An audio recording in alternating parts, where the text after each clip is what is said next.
Hey folks, Mr. Dell here.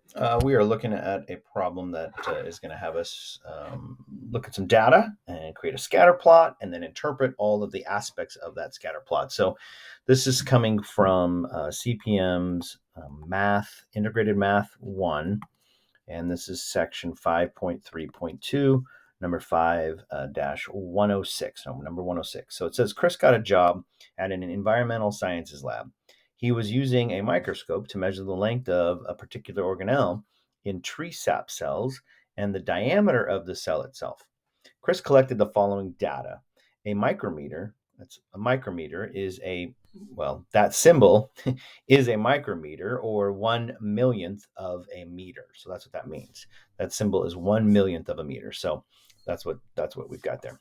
So we've got two pieces of data, right? The length of the organelle in micrometers compared to the diameter of the cell in micrometers, right?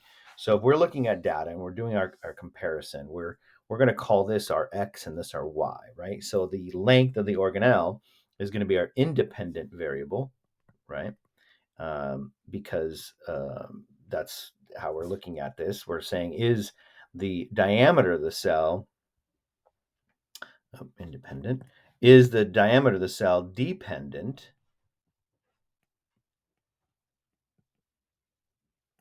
upon the length of the organelle? Okay, so first of all, part A, what would you include in a mini report that fully describes all aspects of the linear association? So given that when we graph this, we're going to see if there is a linear association, and then we want to, what detail? Well, some of the things that we're going to want to see here is it linear, right? So is it linear? And then what is that association?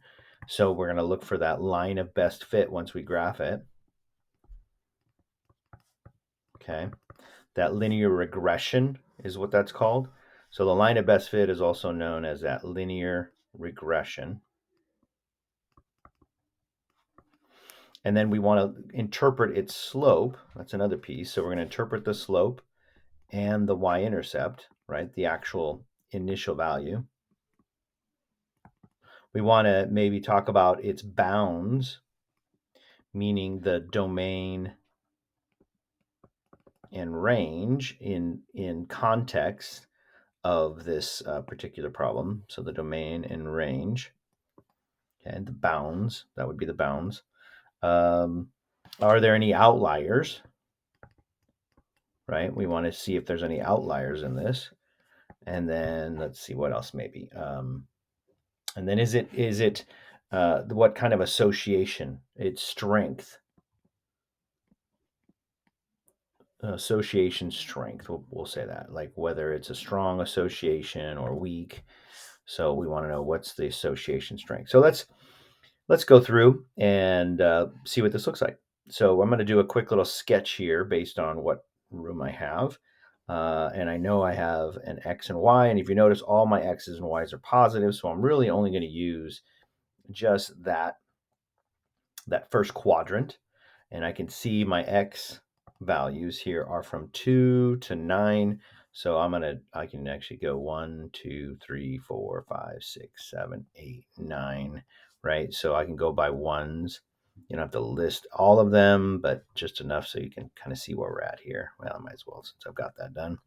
And then the diameter of the cell, it looks like it goes, my lowest value is 34. My highest, it looks like it's 46. So what I could do, just so I have a little bit more of a detailed graph, I'm going to actually, when you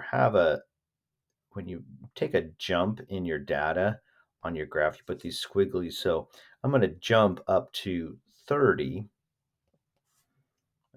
just so I can graph all my points. Actually, I'm going to jump up, yeah, and I'll go by twos. So let's see, 30, 30, 32, 4, 6, 8, 10, that's 40, 2, 4, 6, 8, 10, that's 50. So that way I can kind of see my grouping here, what it looks like.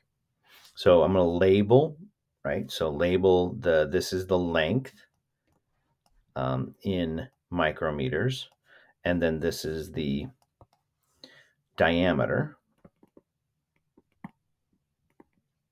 also in micrometers.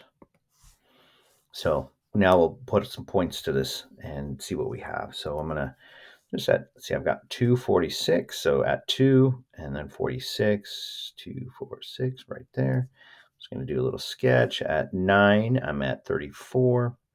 So maybe right there. And if you have a piece of graph paper, you might want to put on graph paper, maybe look a little nicer for you. But this sketch was going to give us what we need. At 7, I'm at 36 as well.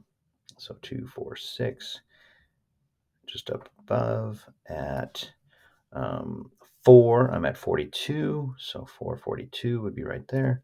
At 4, I'm also at 46. So 42, 44, 46, which was right there. And then at 9, I've got another value at 9, which is at 36. A couple above the last one. And then at 6, I'm at 36 as well. And then at, excuse me, at 6, I'm at 42. Sorry about that. At 6, I'm at 42, which is right up here. And then at 2, I'm at 45, which would be right about halfway right there.